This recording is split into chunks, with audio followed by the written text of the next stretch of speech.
Hello everybody, welcome back to my channel. I trust by now probably everybody that's interested in NIO has already seen the video that I made about everything, every little nitpick, everything I hate about my NIO EC6. But if you haven't, please make sure you go check it out after you see this or before, whenever you have a chance. Today I'm going to do the opposite of that. I'm going to tell you everything I love about owning a NIO EC6, or just I guess about owning a NIO in general. And if you manage to make it all the way to the end, or if you decide to skip ahead to the end, it's all good. But you might see a little something extra special from William Li himself, so stick around for that if you can. Quickly before I really jump in and get going, I've been putting off making this video. I was gonna make it like right after the other video I made, but I kind of I think broke my nose. It's starting to heal, but I might be a little bit nasally and a little stuffed up still from that happening, but at least it's not as swollen as it used to be, so sorry about that if it's annoying to listen to. Let's get started. Okay, first and foremost, I gotta say the operating system. To me, probably the most important aspect of any modern car is gonna be the operating system. You could have the best handling car, the sleekest looking car, the best performing car, most comfortable, any superlative you can think of. But if the operating system isn't up to par, then it's gonna give you nothing but headaches when you use the car every day. I have seen some videos of other EVs on YouTube, and things like non-responsive touchscreens and slow response to voice control, they seem like they would suck all the joy out of using the vehicle on a daily basis. NIO's operating system, on the other hand, is very fast and very intuitive. Additionally, the mix of physical buttons and touchscreen controls work very well. Some things just really shouldn't be entirely done with touch, and for my use purposes, I think NIO has struck a great balance of what should remain physical versus what should be done with touch.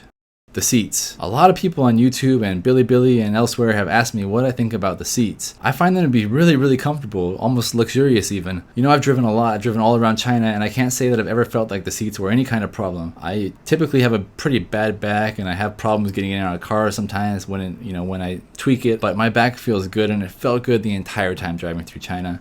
My butt feels good. Maybe it's just because I'm soft. I'm a kind of a chunky, overweight American perhaps, and maybe that's why a lot of Chinese people comment, oh, the seats aren't very comfortable, maybe they're too skinny, I don't know. But for me, sitting and driving for extended periods of time has not caused me any kind of discomfort. One other thing is I use the Nappa leather. You have the choice between Nappa leather or the Haptex. Perhaps that could also be an issue. I don't know. I don't think it would be an issue. I can't see why it would be. That's what I have, that's what I use, and for me it's very comfortable and very soft, and I have no problems with the seats. The next thing I love about the NIO is the drive feel. This is going to be very subjective. I've seen a lot of comments, and a lot of people have test driven the NIO or own a NIO, and they say the suspension's a little bit stiff, it's not very sporty when you drive it. But for me, I really think the drive feel is fantastic. Now, whether I'm in normal traffic, just sitting there, driving normal speeds, of course that's going to feel fine. Smooth, flat road, not turning, not going on potholes, that's going to feel fine. However, when I need to overtake somebody, or when I need to swerve out of the way of somebody, I have more than enough power and I have plenty of control to safely do what I need to do. When people drive like maniacs, when they suddenly hit the brakes on a highway so they can exit the highway 3 lanes over, brakes on the EC6 are really freaking amazing. For such a large and heavy car, the NIO really stops on a dime. You might have seen my original test drive of the ES8 way back in the day, last year. You might remember that I was punching it and then I came out to a red light, I had to hit the brakes, and I was like, whoa, these brakes are really good. The stopping power is fantastic. Well, the stopping distance on the EC6 is even better. I feel very safe in the EC6. I feel very confident that the car will perform in any road situation that arises. And that's not really something that I've been able to say about every car I've ever driven before. Next is NIO Pilot. NIO Pilot, to me, has been great in two situations. First situation would be on the highway in light traffic, or like in way out west China when there's no traffic at all and you just have the open road on the highway and no one else in front of you or near you. Of course, the car isn't fully autonomous, but it can pretty much drive itself and really help you get to your destination when you're on a long stretch of empty open road. And it really helps you get to your destination with energy because you don't have to drive and pay attention for 2, 3, 4 hours. Of course, you do have to pay attention. I'm not saying just go to sleep, but it really helps you to get where you want to go. Basically does drive for you to an extent. To me, that's a fantastic feature. Now, on the other situation where NIO Pilot has been great is in bumper to bumper traffic, like stop and go traffic jam. The kind of situation where you can get stressed out or you can get tired from having to pay attention to what everybody's doing. But NIO Pilot will handle the situation with ease, no problem at all. Other situations I wouldn't really use NIO Pilot, whether it's a busy highway or city road, those things I wouldn't do. And finally about NIO Pilot is you should go check out the range test video that I made. It's linked below. In that video I talk about how NIO Pilot has improved with the updates of the operating system. So that's another great thing. it relates to point 1 with the operating system, and it relates to point 4 with the NIO Pilot, is it will improve over time, and it's only going to get better. Next is the speakers. The sound quality of the speakers to me is fantastic. Unless you're really looking for like a booming bass, playing some trap music, blow out your windows type of sound. Unless you're looking for that, you're going to be really more than satisfied with the speakers and the different sound modes that are offered.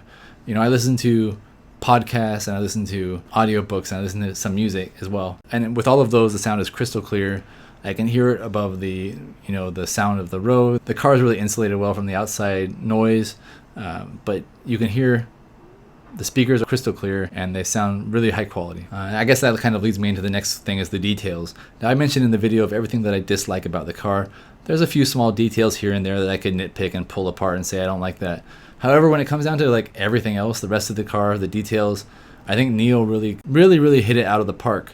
From the way that the Nomi will turn to you and greet you by name when you enter the car, to every single stitch in the leather to being exactly perfect, to the high quality material that you can feel throughout every single inch of the car, from the roof of the car to the floor of the car, the seats, every surface, everything just feels high quality. You know, some of this stuff is kind of hard to describe without you actually sitting in the car for yourself and examining every part of the car very thoroughly. So I recommend that when you have a chance, when NIO comes to your country, you go and see it for yourself, you touch the car, you feel the car, you drive the car, and you see what I'm talking about when I mean everything is very high quality, all of the details throughout the car.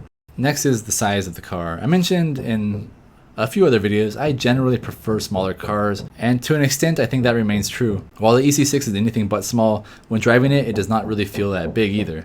The handling and the acceleration both remind me of smaller cars that I've driven in the past.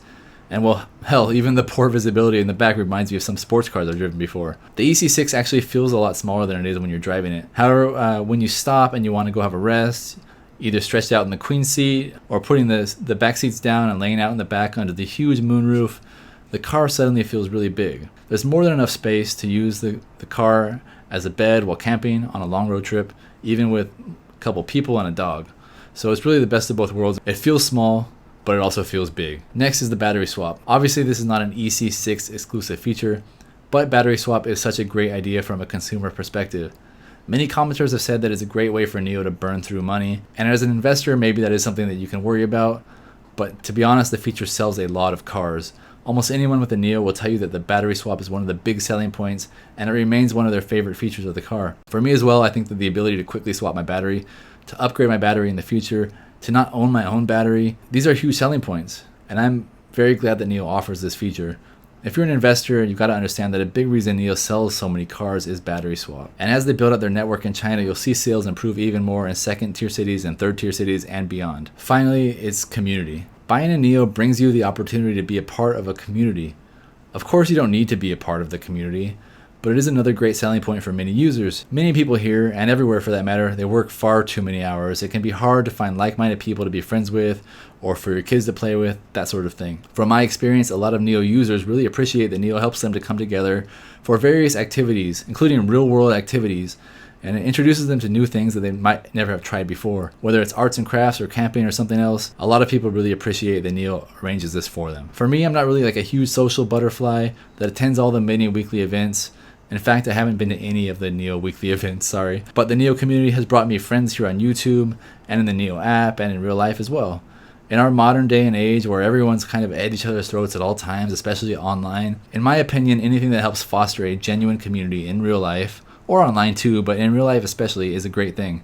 And I'm really happy to be a part of that. I'm really eager to see how the community expands and evolves as NIO itself starts expanding to other countries. I really hope that NIO Norway and the future users there can continue the friendly, welcoming, community-driven environment that NIO has fostered in China. I think it would be really, really cool that when the world opens up again, for NIO users in Norway to come to China and experience NIO here in NIO House and make friends that own NIOs here, and of course the other way around as well.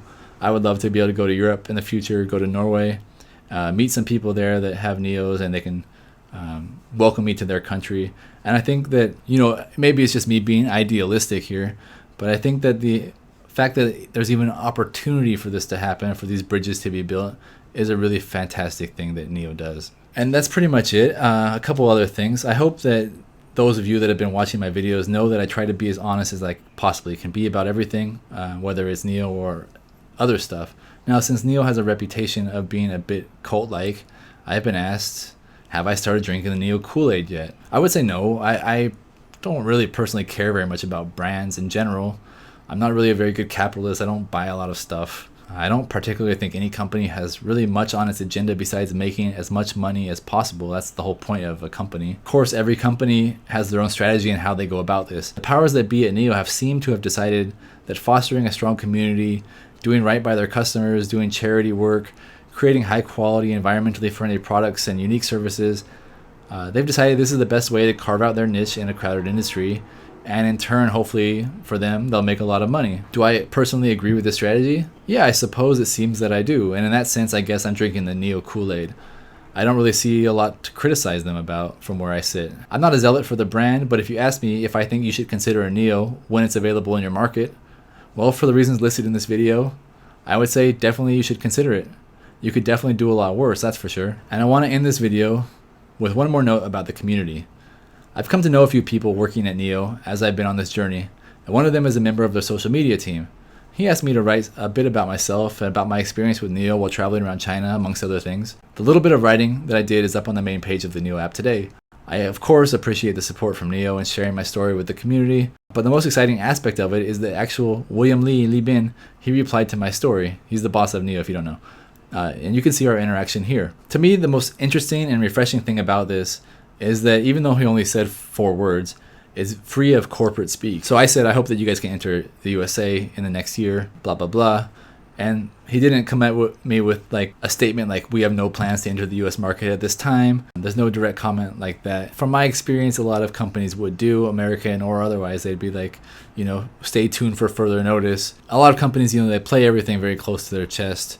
They wait till the right time that they want to announce whatever their announcement might be. So as you can see here, there's no corporate speak. It's just will do. So it seems to me that there might be a chance of NIO hitting the USA in the next year. So put that in your pipe and smoke it. And until next time, take it easy. Peace out. Have a good day. And take care, guys. Thank you for watching. Bye-bye.